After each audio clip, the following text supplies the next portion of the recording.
Big shock తగిలింది. Governor తనకు ఏసీబీకి సంబంధించి ఏదైతే విచారణ ఎదుర్కోవాలని చెప్పి అటు ప్రభుత్వం పర్మిషన్ కోరిందో ఆ పర్మిషన్ ఇచ్చింది గవర్నర్. సో చాలా స్పష్టంగా ఇప్పుడు కేటీఆర్ని మళ్ళీ విచారణకు లేదా అరెస్ట్ చేసిన ఆశ్చర్యపోకండి. ఫార్ములా ఈ రేస్ కేసుకు సంబంధించిన దాంట్లో గవర్నర్ దగ్గర నుంచి అన్ని రకాల అనుమతులు వచ్చినాయి. ఇక నిధుల దుర్వినియోగం పైన అన్ని రకాల గ్రీన్ సిగ్నల్ వచ్చేసినాయి. త్వరలో కేటీఆర్ పై ఛార్జ్ షీట్ దాఖలు చేయబోతోంది ఏసీబీ.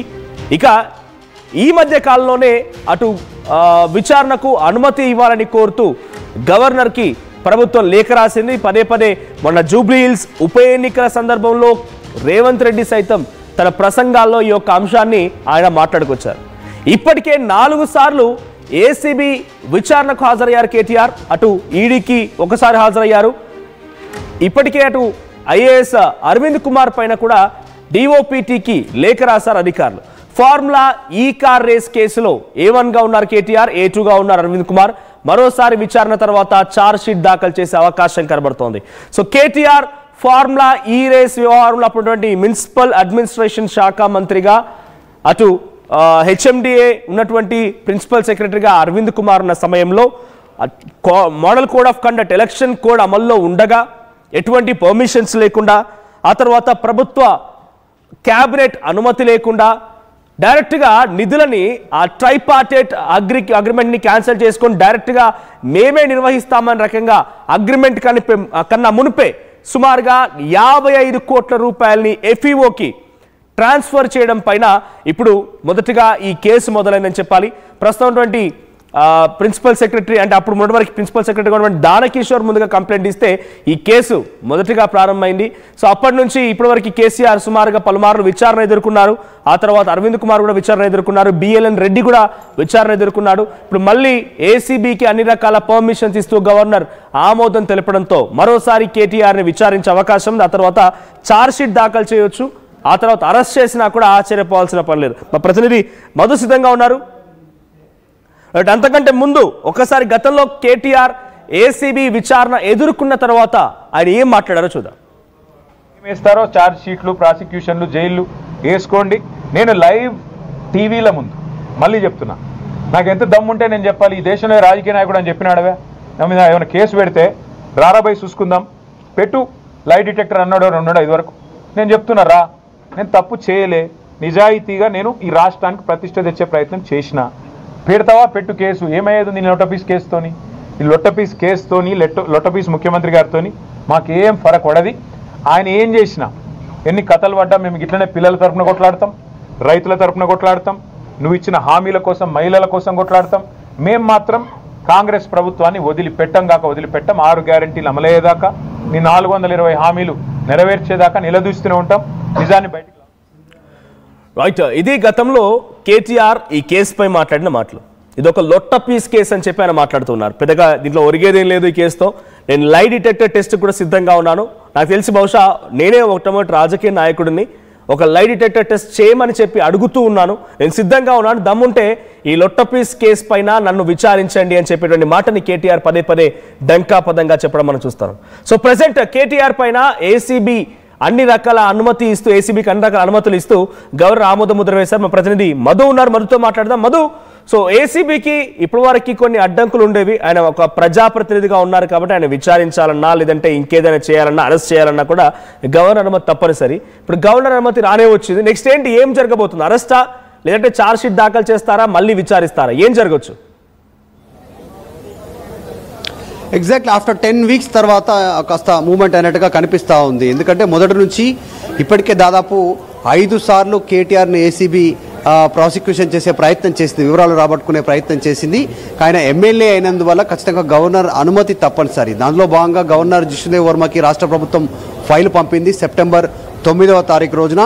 అప్పటి నుంచి సుప్రీంకోర్టు తర్వాత ఇంకా కొంతమంది లీగల్ ఎక్స్పర్ట్కి సంబంధించిన వారితో సలహాలు సూచనలు తీసుకున్న తర్వాత గవర్నర్ ఈరోజు ఏసీబీ విచారణకు అనుమతిస్తూ కేటీఆర్ విషయంలో నిర్ణయం తీసుకోవడం జరిగింది. ఇక ఇక్కడి నుంచి కాస్త ఈ కేసు స్పీడ్ అందుకునేటువంటి సిచ్యువేషన్ కనిపిస్తుంది. ఫార్ములా ఈ రేస్కి సంబంధించి ఏస్ మీడియా నిర్వహించినటువంటి ఈ ఫార్ములా ఈ రేస్ అనేటువంటిది ఫార్ములా ఈ ఆపరేషన్స్కి అనుమతులు లేకుండానే దాదాపు 55 కోట్లను చెల్లించినటువంటి విషయం. దీంట్లో అవకతవకలు జరిగాయి అనేటువంటిది ఇప్పటికీ ఏసీబీ సుదీర్ఘంగా విచారణ తర్వాత కేటీఆర్, అరవింద్ కుమార్, బిఎల్ఎన్ రెడ్డి ఇంకా కీలకంగా అందులో ఉన్నటువంటి కొంతమంది హెచ్ఎండిఏ అధికారులను విచారించిన తర్వాత కీలక అప్డేట్ తీసుకుంది.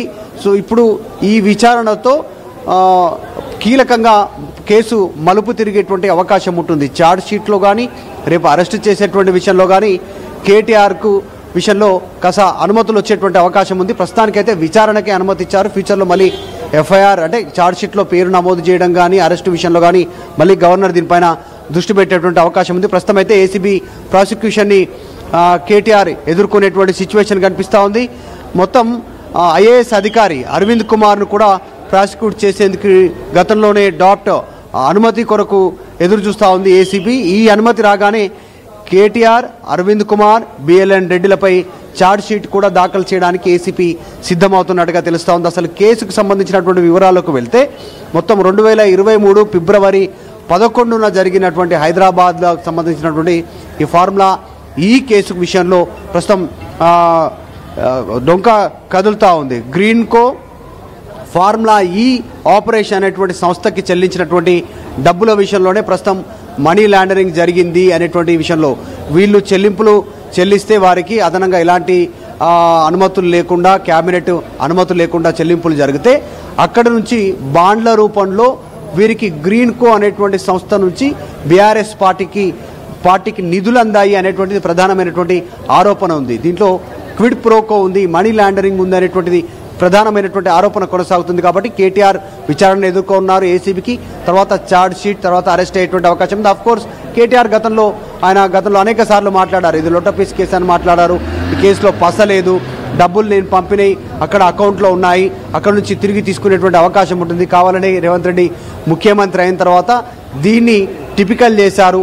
అసలు ఫార్ములా ఈ రేస్కి సంబంధించి 2వ విడత కూడా ఇక్కడ జరగాల్సి ఉండే దాన్ని రద్దు చేసుకున్నారు. మొత్తం 3 విడతల్లో జరగాలి, 2వ విడతకే రద్దు చేసుకున్నారు. ఇట్లా అనేక ఆరోపణలు చేసినప్పటికీ కూడా చాలా డీటెయిల్గా లీగల్గా దీనికి సలహాలు సూచనలు తీసుకున్న తర్వాత ప్రస్తుతం గవర్నర్ ఏసీబీ విచారణకు అనుమతి ఇచ్చినట్టుగా తెలుస్తూ ఉంది. సో ఫర్దర్ ఈ కేసులో కీలక అప్డేట్ ఉండేటువంటి అవకాశం ఉంది.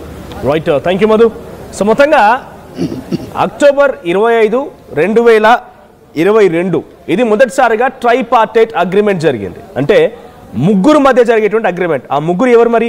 ఎఫ్ఈఓ ఫార్ములా ఈ ఆపరేషన్స్కి సంబంధించినటువంటి ఒక సంస్థ, ఆ తర్వాత ఇది దేశవ్యాప్తంగా ప్రపంచవ్యాప్తంగా రేస్ నిర్వహించేటువంటి సంస్థ. సో ఈ కార్ రేస్ అంటే అర్థం చేసుకోవచ్చు మనం, ఎలక్ట్రికల్ కార్ రేస్. సో ఈ ఎఫ్ఈఓ అనేది సుమారుగా లండన్ ఆ ఏరియాస్లో ఎక్కువగా పాపులర్గా వినిపించేటువంటి పేరు. మన దగ్గర మొట్టమొదటిసారిగా హైదరాబాద్కి వచ్చి ఇక్కడ రేస్ నిర్వహించడం కోసం అన్ని రకాల ఏర్పాట్లు చేసేందుకు వాళ్ళు ఇక్కడికి వచ్చారు. సో కేటీఆర్తో వాళ్ళు అటాచ్ అయిపోయి అక్టోబర్ 25, 2022న ట్రైపార్టైట్ అగ్రిమెంట్ని కుదుర్చుకున్నారు. అది ఎఫ్ఈఓ సంస్థకి, తర్వాత ministry of administration urban development, అంటే అప్పుడు మినిస్టర్గా ఉన్నవారు కేటీఆర్, అండ్ ఏస్నెక్జెన్ అనే కంపెనీ, ఇది గ్రీన్కోలోని ఒక సిస్టర్ కంపెనీ, ఒక చైల్డ్ కంపెనీ. ఈ మూడు కూడా ఫస్ట్ ట్రైపార్ట్ అగ్రిమెంట్ చేసుకున్నారు. ఆ తర్వాత ఫిబ్రవరి 11, 2023న ఫర్ ది ఫస్ట్ టైం ఇక్కడ ఒక రేస్ నిర్వహించేందుకు అంతా సిద్ధమైపోయింది. ఫిబ్రవరి 11 అండ్ 2023 అంటే సుమారుగా ఆ అగ్రిమెంట్ కుదిరిన తర్వాత within no short time, కొన్ని మంత్స్లోనే జరిగింది. ఇక ఆ తర్వాత ఇప్పుడు దీనిపైన కేసు నమోదైంది ఎప్పుడు? అక్టోబర్ 18, 2024 ప్రభుత్వం వచ్చిన తర్వాత చాలా తక్కువ కాలంలో, ఒక సుమారుగా 5-6 నెలల ఏడాది క్రమం అనుకోండి, అప్పటికే ఒక కేసు నమోదైంది. అప్పుడు ఉన్నటువంటి ప్రిన్సిపల్ సెక్రటరీ MAUD అంటే మినిస్టర్ ఆఫ్ అడ్మినిస్ట్రేషన్ అర్బన్ డెవలప్మెంట్కి అప్పుడు ప్రిన్సిపల్ సెక్రటరీగా దానకిషోర్ ఉండేవాడు. ఆయన కేసు నమోదు చేశారు, ఆయన కంప్లైంట్ ఇచ్చారు. ఆ కంప్లైంట్ ఆధారితంగా డిసెంబర్ 19, 2024 రోజున ఏసీబీ ఒక ఎఫ్ఐఆర్ నమోదు చేసింది. అప్పుడు A1గా కేటీఆర్ని, A2గా అరవింద్ కుమార్ని అండ్ A3గా బిఎల్ఎన్ రెడ్డిని. సో అరవింద్ కుమార్ ఎవరు మరి? Special chief secretary to MAUD and HMDA. తర్వాత బిఎల్ఎన్ రెడ్డి ఏమో చీఫ్ ఇంజనీర్ ఆయన. సో అక్కడ చీఫ్ ఇంజనీర్. ఈ ముగ్గురి పైన అప్పుడు కేసు నమోదైంది. దీని ఆధారితంగా ఈడీ కూడా దీంట్లో కొంత అక్రమ లావాదేవీలు ఉన్నాయి, కరెన్సీ మార్పులు, కరెన్సీల రకరకాల క్వశ్చన్స్ రేజ్ చేసి ఈడీ కూడా ఒక ఎన్ఫోర్స్మెంట్ కేస్ ఇన్ఫర్మేషన్ని కూడా ECIRని అటు ఈడీ దాఖలు చేసింది సుమారుగా డిసెంబర్ 20న. అంటే డిసెంబర్ 19న ఏసీబీ కేసు నమోదు చేస్తే డిసెంబర్ 20న within no short time, మండేలోనే ఈడీ కూడా దానిపై ECIR నమోదు చేసింది. సో మరి ఏం